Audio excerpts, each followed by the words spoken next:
Boker Tov. Combien de temps dure la fête de Rosh Hashanah? Bien évidemment, 2 jours.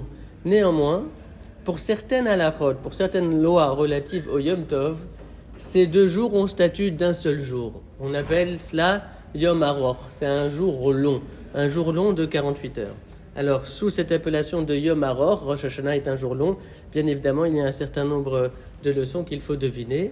Et peut-être faire remarquer que le mot hébreu arocha, en hébreu, c'est un substantif qui veut dire un remède, un médicament. Et le rapport entre aroch, l'adjectif long, et le remède arocha, en fait, c'est un rapport qui est évident puisque le remède va permettre de prolonger la vie. Et donc, quand on dit de Rosh Hashanah que c'est un Yom Aroch, cela veut dire que c'est un jour qui porte en lui le remède spirituel au mot M-A-U-X qui frappe la Neshama. Dans les Slichot, dans les Tfilot de Yom Kippour, on ne cesse de répéter les 13 attributs de la miséricorde de Hachem. Et l'un de ces 13 attributs, c'est Erech HaPayim.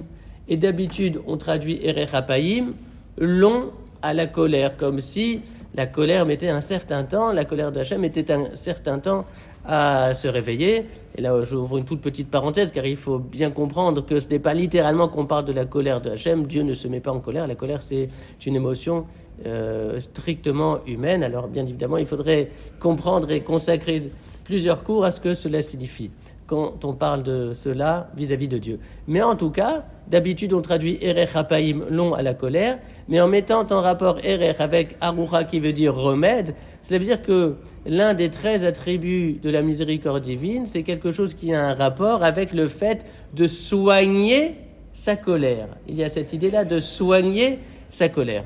Alors, quelle est la question cruciale de la vie ? Bien évidemment, c'est la place que l'on fait à la Neshama, c'est-à-dire à ce qui échappe à la vie de ce monde, à la vie matérielle. Or, il est dit « Vaïpar be'apav nishmat chayim ».